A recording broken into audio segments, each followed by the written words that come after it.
Të nderuar teleshikues, përshëndetje, unë jam Orlan Qafoku dhe ky është emisioni Dekalog. Jemi live këtu në Dritare TV, duke nisur të diskutojmë për një ngjarje me vërtet shumë e rëndësishme si në aspektin politik, por dhe të drejtësisë. Gjykata e posaçme antikorrupsion ka marrë një masë sigurie për zëvendës kryeministren dhe ministren e infrastrukturës zonjën Belinda Balluku, duke e pezulluar atë nga detyra. E lexojmë pak a shumë vendimin. Gjykata e posaçme ka marrë 2 masa sigurie për Belinda Ballukun, pezullimin e ushtrimit të detyrës dhe funksionit si zëvendës kryeministre dhe ministre e infrastrukturës dhe ndalimin e daljes së saj jashtë vendit. Ky vendim është dhënë nga gjyqtari Erion Çela, i kërkuar pra kërkesën në gjykatën e posaçme ka bërë prokurori Dritan Prençi, edhe ky prokuror i prokurisë speciale, pra i SPAK-ut, antikorrupsion.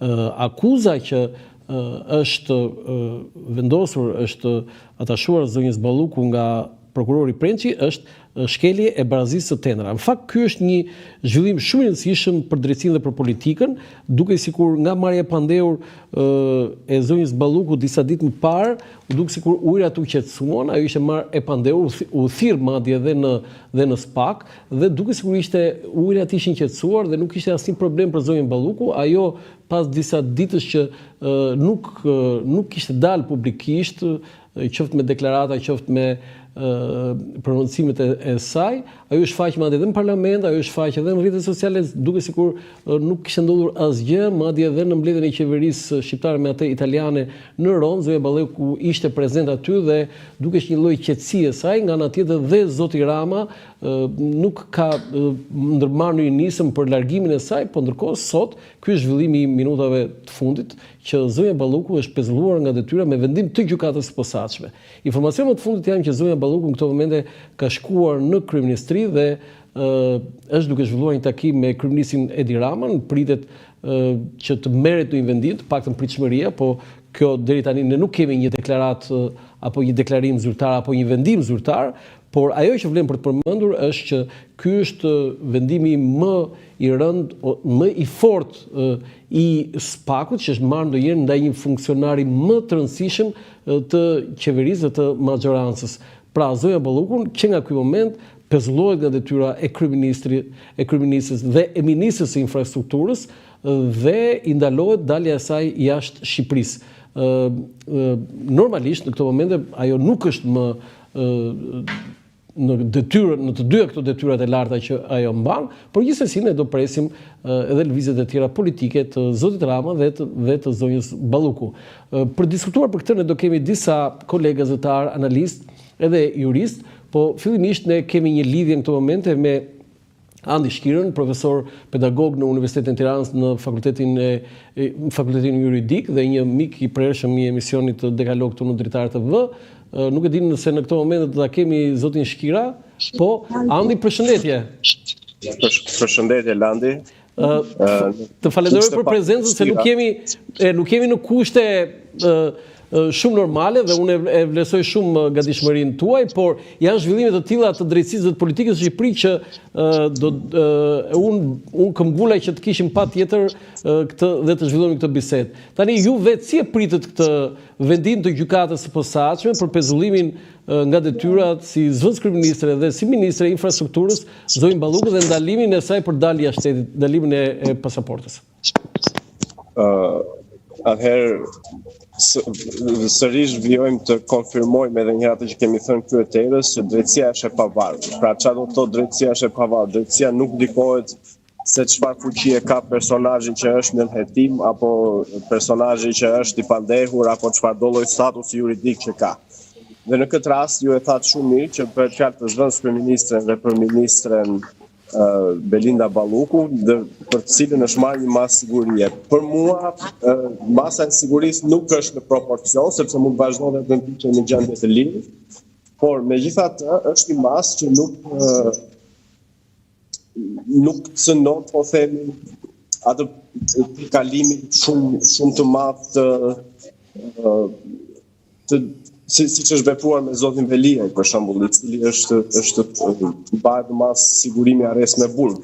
Megjithatë, nuk ka ndonjë gjë të hatashme tek masa e sigurisë pezullim nga detyra, sepse ka ndodhur me shumë zyrtarë të tjerë, të cilët janë pezulluar përkohësisht nga detyra, kanë mbaruar atë fazën e hetimeve ku mendohet që qenia e tyre në detyrë mund të frishi provat dhe më pas janë kthyer sërish në detyrë. Ze këtu për shembull rastin e kreut të Komisionit Prokurimit Publike, i cili u pezullua përkohësisht nga detyra, u detyrua të thirrej të paraqitej në SPAK për disa seanca dhe më pas kjo mas sigurimi për pezullimin e tij nga detyra u hoq dhe vazhdon normalisht detyrën. Pra, nëse provohet që në fund personazhi nuk ka lidhje apo nuk është subjekt më i asaj vepre penale dhe gjykata e çmon që kjo mas sigurimi duhet të bjerë, masa e sigurimit hiqet dhe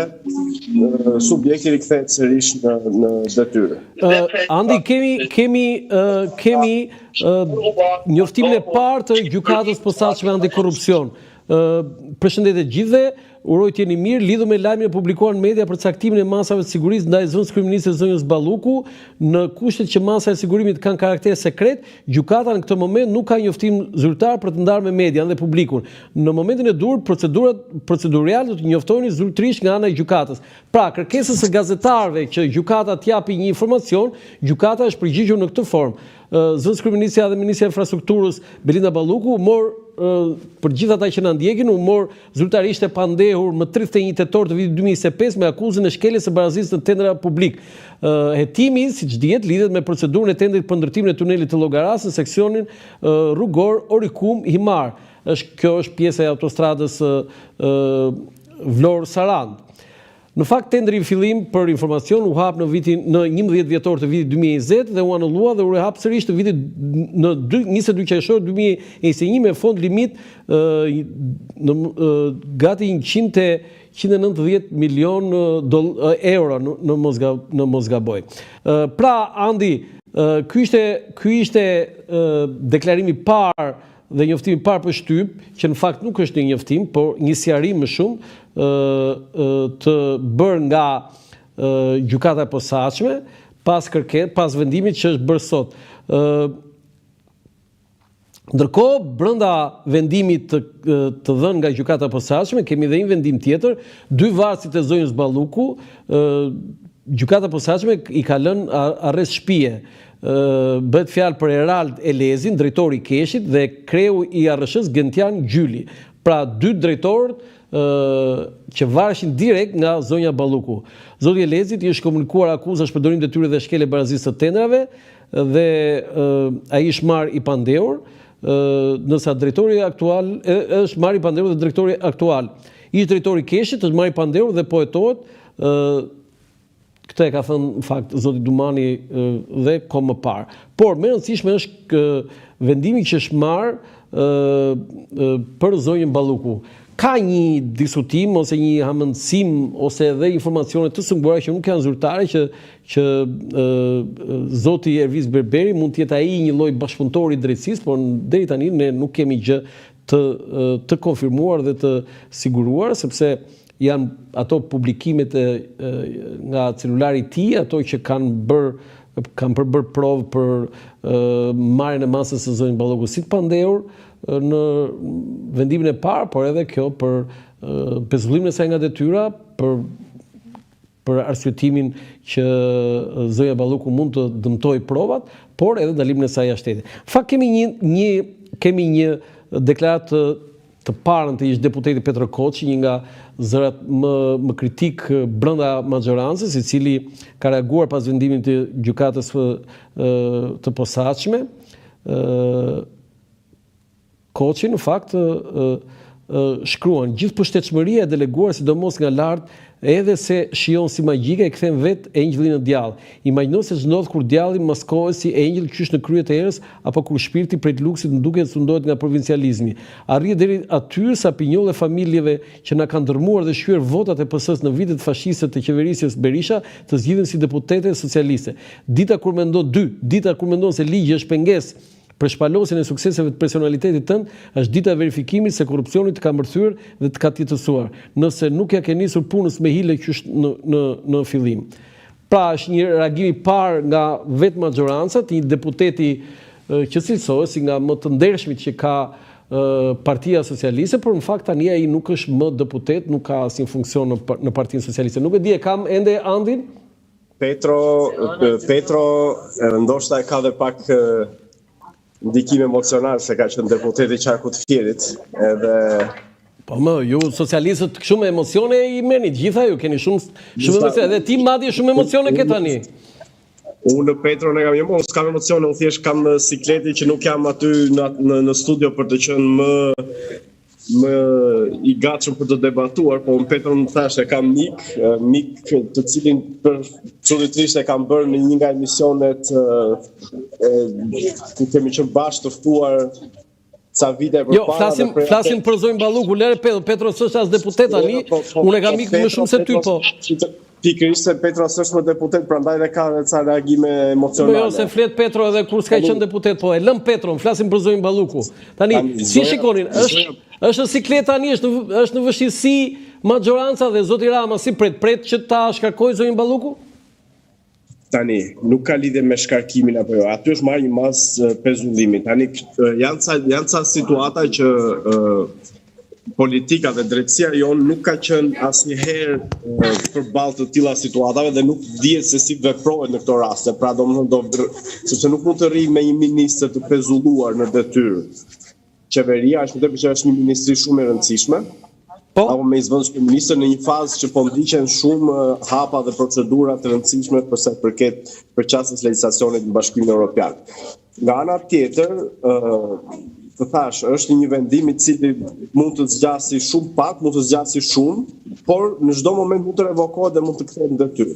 Kështu që në këto kushte është pak e vështirë dhe do duhet një interpretim pak më I zgjeruar dhe nga ana e politikës dhe nga ana e drejtësisë se si duhet veprohet në këto raste. Pra nuk është e lehtë që të merret të jepet një opinion kryekëput pozitiv apo kryekëput negativ, edhe nga pikpamja politike, por edhe nga pikpamja juridike procedurale, duke qenë se thash, ne nuk kemi një eksperiencë të mëparshme të tillë, duke qenë se drejtësia dirigjohej më përpara nga kryeministri dhe kësaj radhe nuk kemi më në këto kushte. Drejtësia nuk dirigjohet më nga kryeministri, përfaqësohet vetë kryeministri. Besoj që është në një situatë që do të marrë një vendim të ekuilibruar, të konsultuar politikisht dhe juridikisht me ekspertët e vetë më të mirë. Nga kjo pikpamje. Ky lloj vendimi Andi s'ka nevojë për ekspertë. Këtu vendime merr Rama dhe pikë, s'ka nevojë çaj eksperti do marrë Rama këtu mendimin tani. Po jo pra, se nuk është kaq e thjeshtë, pra prandaj po them, nuk është kaq bardh e zi, nuk është nuk janë si ato historitë me ballistë dhe me partizan këto, që ca janë këtej, ca janë këtej. Pra, tu kërkohet një ekuilibër I rafinuar që të mbaj atë aromën e Brukselit, atë aromën e shtetit me parime fundamentale dhe të paprekshme, se si veprohet në ato shtete ku demokracia është e konsoliduar dhe drejtësia është e pavarur nga politika. Pra ne po eksperimentojmë për të parë këto lloj situatash ku zëvendësi kryeministri është në hetim dhe ka një mas sigurie ndaj tij. Ndaj bashkisë më të madhe të kryeqytetit është në arrest me burg dhe ka një mas sigurie që po zgjat tej parashikimeve apo jashtë çdo lloj arsyetimi. Dhe nuk është kaq e thjeshtë që të dalim në konkluzione në këtë moment. Por ajo që unë dua të them në lidhje me zonjën Balluku, patjetër nuk është e lehtë që të jesh në hetim, por juridikisht unë nuk e shoh kaq shumë me vend këtë hetimin për zonjën Balluku, sepse nuk ka qenë decision maker, nuk ka qenë njeriu që merrte vendimet në fazën finale të procesit. Pra ka qenë patjetër një ministre në detyrë për një procedurë e cila ka qenë pjesë e një drejtorie në varësi të asaj ministrie, por nuk ka qenë personi që ka kryer procedurën. Pra, zakonisht, në të drejtën penale nuk ka përgjegjësi kolektive. E bën bashk, nuk e bën bashk. Përgjegjësia penale është individuale dhe është e personit që ka patur detyrën dhe përgjegjësinë funksionale dhe ligjore për të ekzekutuar veprimin. Patjetër gjithmonë nëse zbulohet që aty ka një afer, por zonja Balluku nuk ka qenë drejt për drejt e lidhur me këtë projekt, me këtë procedurë. Kështu që në këtë kuptim e shoh që do të jetë një hetim i cili është vetëm nga pikpamja procedurale i tillë që përfshin Zoti Balluku, por nga ana materiale nuk besoj që ka hapësira për të shqetësuar nëse avokatët e Zotit Balluku i kanë gjitha dokumenta në dosje dhe do të vinë të bëjnë një mbrojtje të mirë të saj. Okej, mirë Andi, të falenderoj, ndërkohë unë të çmoj dhe të falenderoj për gatishmërinë që tregohet edhe pse je në kushte jo shumë përshtatshme, por gjithsesi do doja të rrihe gatishmëri se zhvillimet janë të tilla që ne në moment mund të na duhesh përsëri dhe të kërkoj domethënë edhe me kuptimin tënd për vendimet që unë jam rrugës për në Düsseldorf, ku kam disa takime atje, kështu që rruga më zgjat goxha, sa të jemi në emision do të ndjek nga telefoni dhe në çdo moment që do të jetë e nevojshme do të jem në lidhje. Falenderoj.